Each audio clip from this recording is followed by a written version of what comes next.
I was thinking when we were having that little conversation with Neil and Ben, we were talking about stuff that is missing, like the moon rocks in particular. I mean, it's easy to just put a label on it and say it's a moon rock, but where are the ones that they collected? I mean, everything that they did should be public information, like it's a government operation. So all of the stuff that they had collected on all of the locations that they went to, they should have those as samples as well.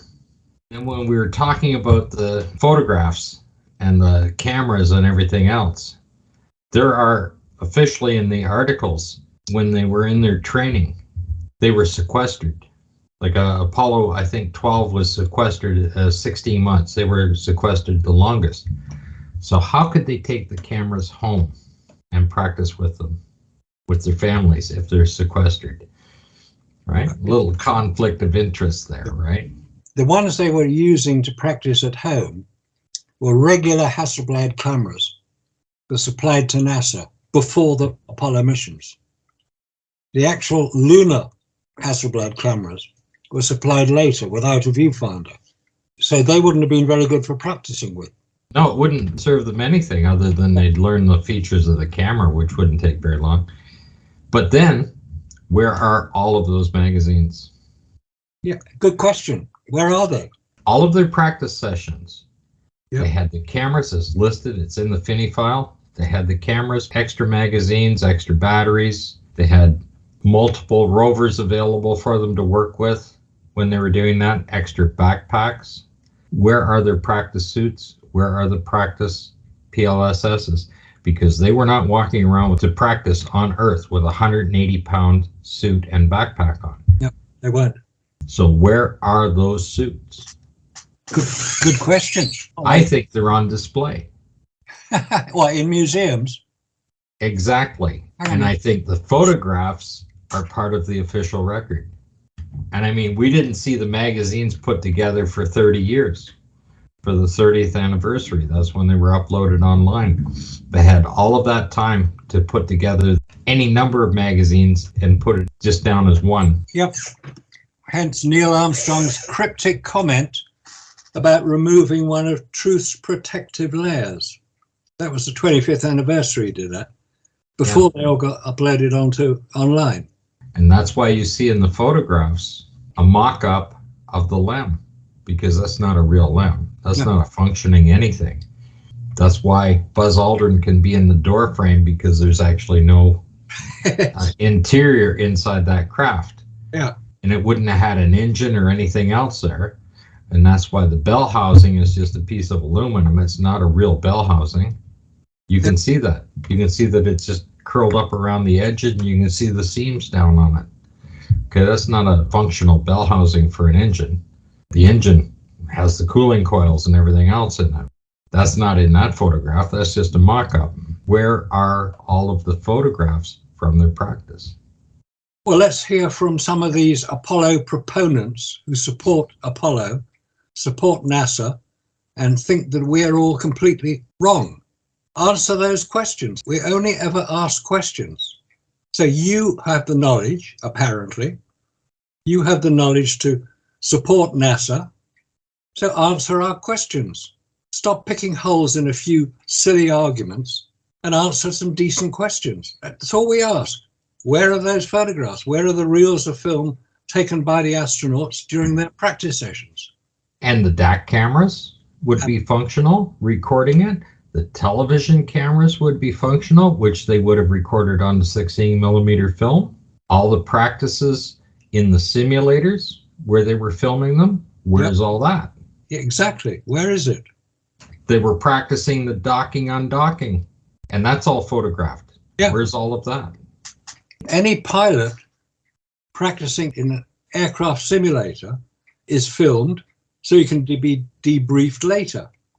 The same thing would apply to Apollo. The astronauts were filmed when they were doing everything. All of those things are missing, and it should all be part of the record. Exactly. Okay. And like I said, the biggest thing is, where are the rocks that they collected when they were out on those different surveys? You know, they were in Hawaii, 4 or 5 different states. They went to Antarctica and they came to Canada to a couple of mines there. I'd like to see the rocks that they collected for there and compare them with what they claim are moon rocks, because that would tell you a lot. It would tell you a great deal that they never went to the moon to collect them. Right, because they don't have those rocks, because those are the rocks they claim that are on display. And the idea that they can claim, which they do, NASA claims 382 kilos of moon rock were brought back on the 6 missions they alleged collected them. So where are they? Because 382 kilos is a lot of weight. And as Randy has continually pointed out, and it's an obvious thing to point out, when you load any craft, whether it's a spacecraft or an aircraft, you have to know the weight distribution, otherwise the thing goes out of control. If you're coming back with the same weight as an astronaut, additional to what you left with, that's what Apollo 17 claims to have done. Where are the calculations?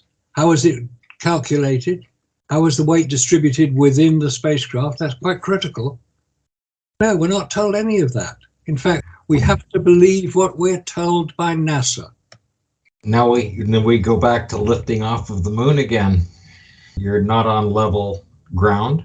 The LEM, when it landed, the legs would not be evenly placed. Like you see them in all the photographs, the legs are all the same length except for Apollo 15, where they had to add one longer. It's actually longer than the original length because it's sitting in that little bit of a crater.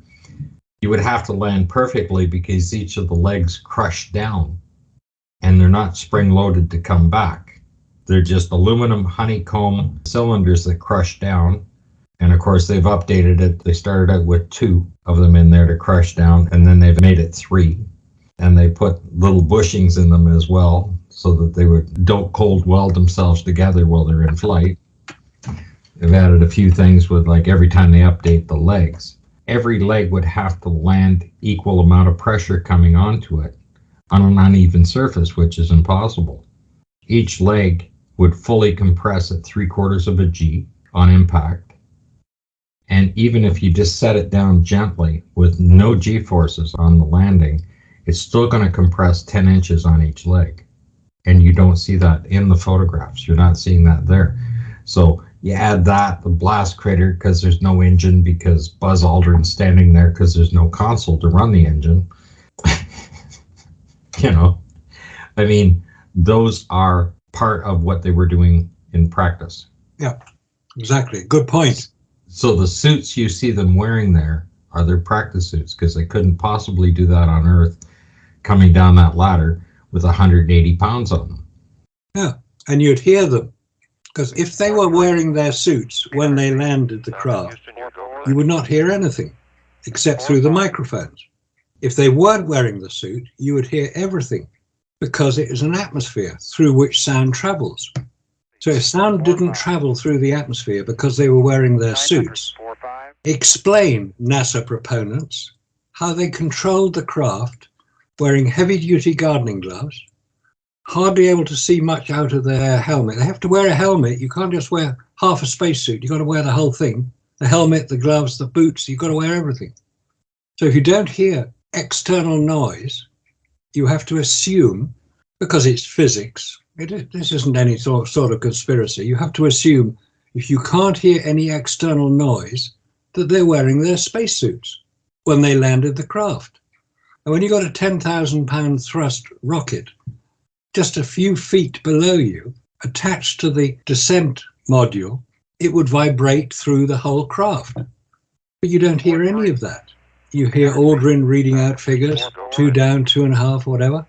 You don't hear Armstrong doing very much. Well, the craft still was pressurized. They would have had their suits on in case they had a leak in the craft when it landed, right? In case something split. Fell over or something. Yeah. But the craft was pressurized, so any vibration coming up through, any sound coming through the craft itself would transfer inside. And they were just talking normally all the time.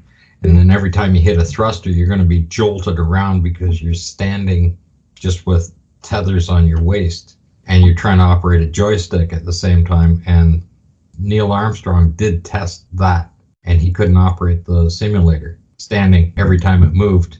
your hand's going to control. You have to be sitting down to Right. be able to operate that thing. And that's why the flying bedstead, they were sitting. All of those things just go into the fact that they actually weren't there, because those type of things would have been sorted out long before they got there. Yeah.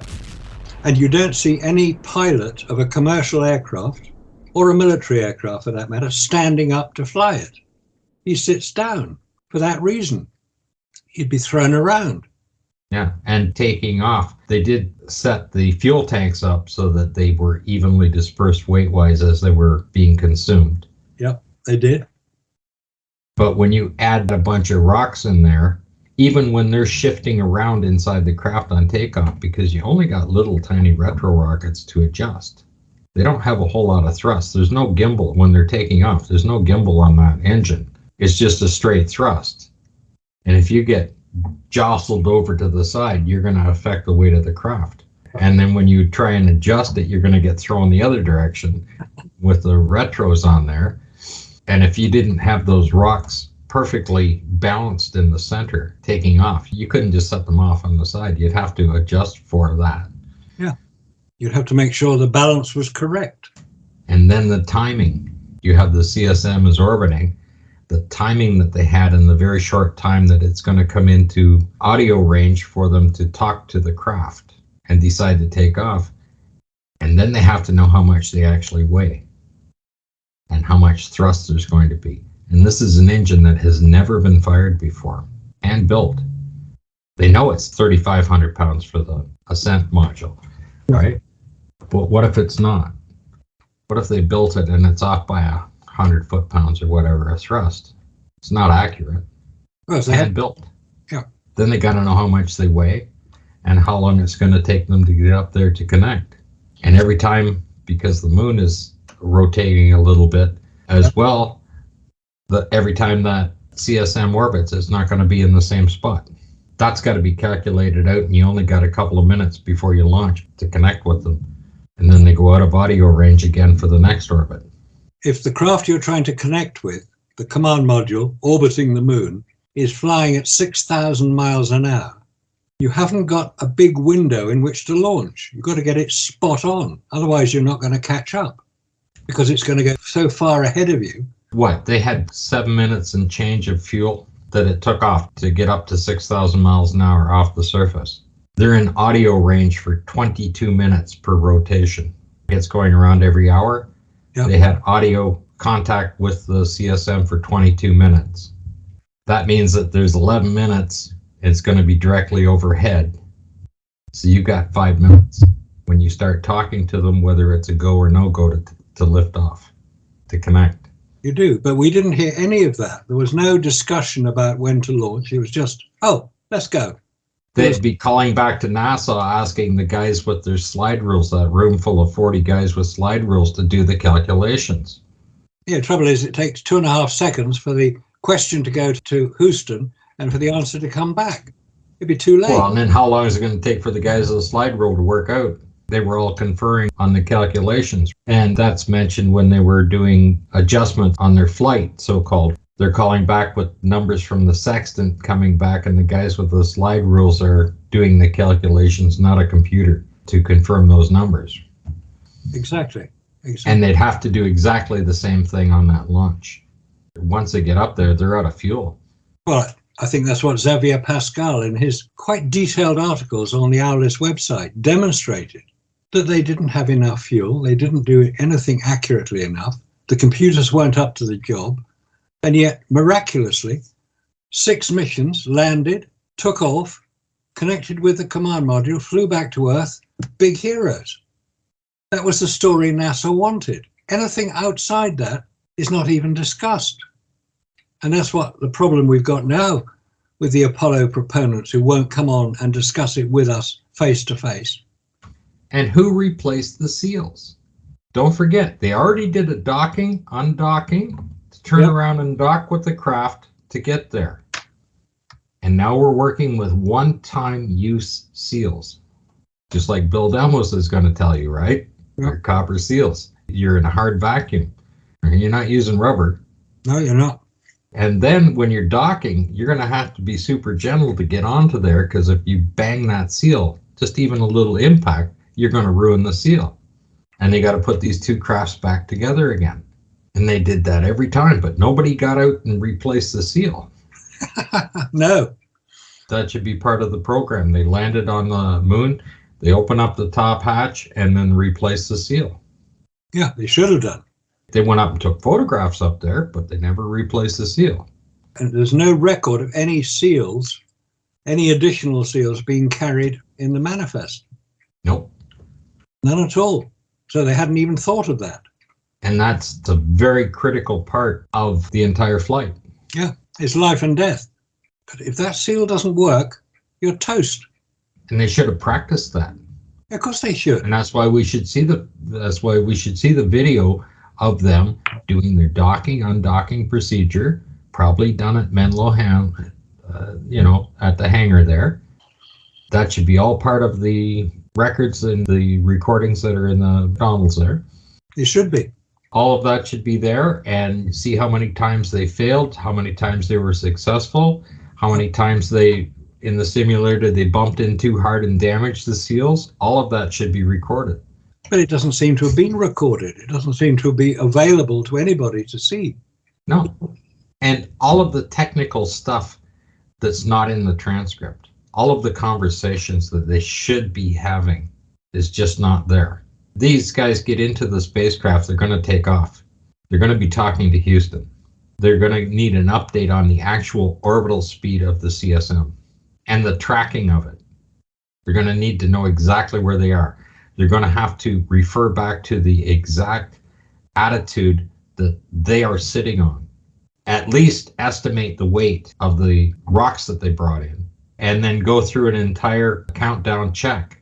They got to be right to the second to take off. And the adjustments that they're going to have to make with the retros to line up to meet that thing all have to be there. They're not doing that. They're putting in a cassette tape and playing Off Into the Wild Blue Yonder. Yeah, exactly. Right? More emphasis on the songs that they played.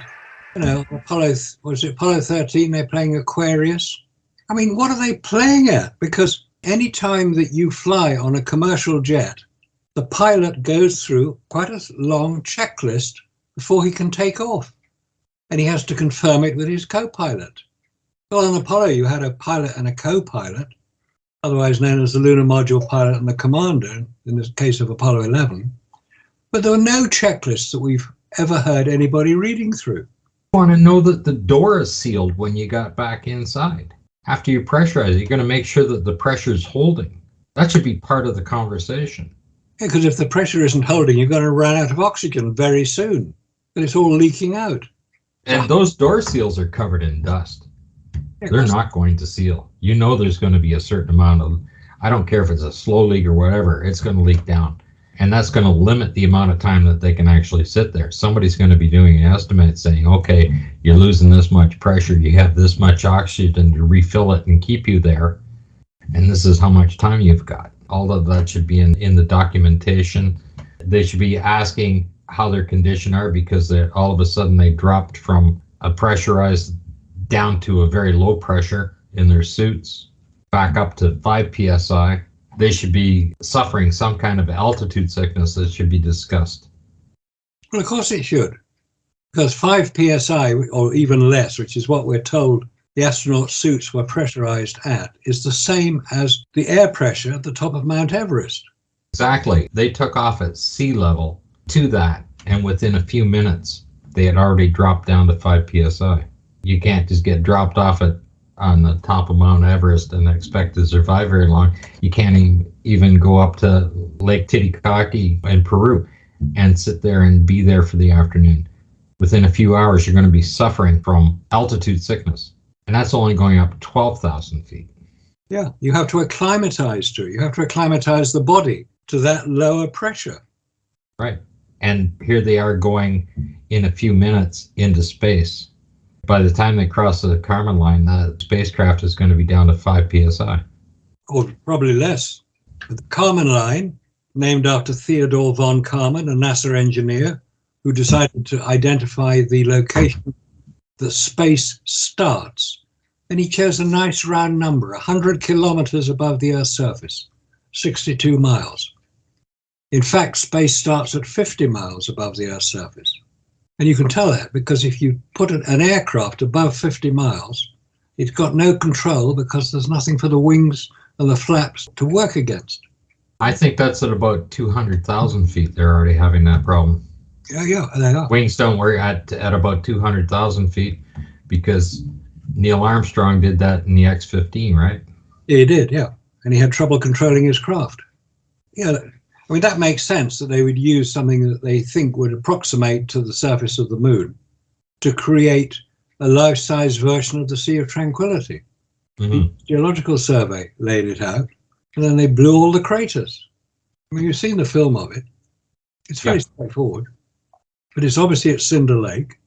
It's obviously the Sea of Tranquility, as far as they could get it, so they could practice there. That makes sense. Yeah, but you see, if the photographs are put together from all of their practice photographs, and it was all done at Flagstaff, then everything you see in the photographs is from Flagstaff. I'm quite sure they used the other locations for various other aspects of the program. I'm sure that Cannon Air Force Base, because it is not mentioned anywhere. No, that's a good point. So if you're going to do something on the absolute secret, if you're going to sit down and discuss something with the military, with NASA, with the president, anything else, it's a very central location to fly in from east to west and from Houston and everything else. It would be a good thing to go in there, do the design, maybe bring some equipment in and show how it's going to be laid out so people have an aspect of how they're going to simulate it. That makes sense. I was going to say fake it, but let's say simulate. Yeah. Right. And then all of that is being set up at Flagstaff because the surveys are done, the cue cards are done, the photographs are done. And of course, the photographs and the cue cards match. And that's all done in practice. Yeah, of course it is. Yeah. So that's what you see. If they showed us all the practice photographs, we'd know that they would be different. But all you see is the final version. And of course, Neil Armstrong's suit sitting in the museum is not ready for space flight at any god-given time. I mean, the zipper's this far short of doing up at the back. Yes. It doesn't have the inner liner that Phil Plait and all those guys claim the pressure suit inside is not even there on display. All of that stuff. The helmet connects to the outer suit, the white suit. And if there's a pressure suit, it wouldn't connect to that, even if the other part is missing. The helmet would have to connect and seal to the pressure suit, not the white suit. No. I mean, that white suit was purely a sort of superficial dressing to make it look good and maybe to reflect a bit of sunlight, but that's about all it did. But all these stories that we keep hearing about NASA, it's like they wrote the film script to get the result. The final edit, the director's cut of NASA is what we've been shown because they had to get it right. They had to show American astronauts landing on the lunar surface. Mm-hmm. How they did it is really irrelevant. The one talk that was, and I forget the name of the man that was at the British Interplanetary Society, he was talking about the Gemini program, and he was talking about them in the simulators, how they practiced in the simulators for the docking, undocking of the thing. And they actually had that in a hangar, hanging off of cables with electric motors, and they brought them in and out, and they could rotate them around, this back and forth, rotate them around and bring them in and out. And they had the controls in there are operating the electric motors to control them. That's for the Gemini program. I think they were just using the same hangar and the same stuff for the Apollo, and they filmed it, and those films are sitting in that McDonald's thing there at Menlo. That's why they don't dare show the practice films, because it will show all the fakery that went on, the fraud that was put together to create the Apollo moon landing story. Right, because they're going to look exactly the same as the final version that they took in the hangar for the docking, undocking sequences. And you can see when it's so-called coming up from the lunar surface, and then it goes jerk, jerk, jerk. Well, that's an electric motor turning on and off. That's not retro rockets turning it, because even when they shut off, they continue to turn. Even James Bond Moonraker, when they started turned the gravity on and off, right? They put on the rockets and then started to turn the space station, but it continued to turn. It didn't just stop again after they shut them off. They did it better in the movies. We need to go after NASA for these missing parts of the story. The parts of the story that are missing has all the preparation. That's why it's missing. Yeah, huge parts of the preparation of the story. It's only what were presented to the media. But it was happening, the preparation was happening every day in many locations. All of that's missing. All the documentation, all the photographs, videos, the camera developments, everything else should be much more detailed. So come on, NASA, show us those practice photographs. You got nothing to hide, have you? You landed humans on the moon. So let's see how you did it. We'd like to know what practice you did.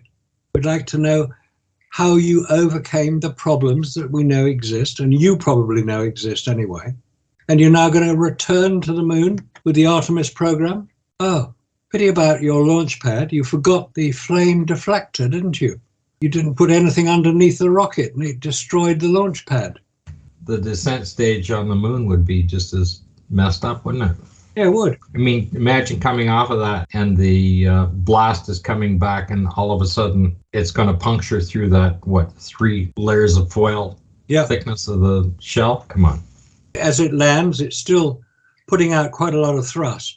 And you get all these NASA proponents saying, oh, it's not very much thrust because it's such a wide rocket skirt, 1,000 square inches of rocket, 3 pounds per square inch of thrust. That's quite a lot, actually. You try doing that. It's more than a bicycle pump can do. So it would start disturbing the surface and then some of it would bounce up. The thing is the hypergolic fuel has an expansion rate of 3 times the speed of sound, 12,500 miles an hour it's expanding at. And that's what it's pushing out. That's the speed it's pushing out. And they can say, oh, well, it only has this much per square, whatever. Bullshit. It's going to punch a hole in the ground. Of course it's going to punch a hole in the ground. What was in the hole? Lunar surface material. Where's it gone? Oh, because it's a vacuum, we're told, it just disappears. No, it doesn't. I figured that they took the fuel tanks, those very small fuel tanks, way too small. I mean, they're only a quarter of the size of what they need, and just filled them with steam. And of course, that's where you had the panel, and we've shown that before, where it's actually the steam controls inside on the panel. That was a very good find, steam control. Yeah, I still have the images of that part of the panel. And that's what you're seeing on the ground. And of course, the steam's going to dissipate very rapidly. Especially in a vacuum, don't forget. Oh, yeah, but not in a vacuum. It's going to dissipate very rapidly. Yeah, of course it is. Okay, and it's going to look like it's doing something. And the little jets they had, they're shooting across the ground. They're not shooting down. Somebody described it as somebody's got like a big fire hose or something pushing steam out, and it's just shooting it back and forth like this underneath the craft. You're on a movie set and they need to have steam look like the exhaust is shooting across on the ground, right? So they got a guy with a steam hose pushing it out there, right? And we had 2 or 3 guys maybe doing that. I mean, it's no different. They're making a movie. Yeah, they're making a movie. If you look at NASA and you see the amount of equipment that they had to have, you imagine the lab that they would have had to deal with. We showed in the last video all of those reels, thousands of them. Yeah, thousands. That video, number 45, which showed the missing reels, I thought was one of the best that Robert has done. Excellent description. Oh, absolutely excellent. All of the stuff, when you start to think about it, look at the photo lab they'd have to have just for the Hasselblad cameras. It's 60 guys with cameras, 6 weeks of training. If they used 2 magazines a day for 60 guys, you got 1,800 magazines right there. Then they claim that gave them cameras and they took them home to practice at home with and everything else. Somebody's developing all those. Then you got the DAC films and the 16 millimeters recorded from the TV cameras through all their practices. They had one hell of a photo lab there. Yeah, it would be. So let's see them, NASA, NASA, NASA, NASA.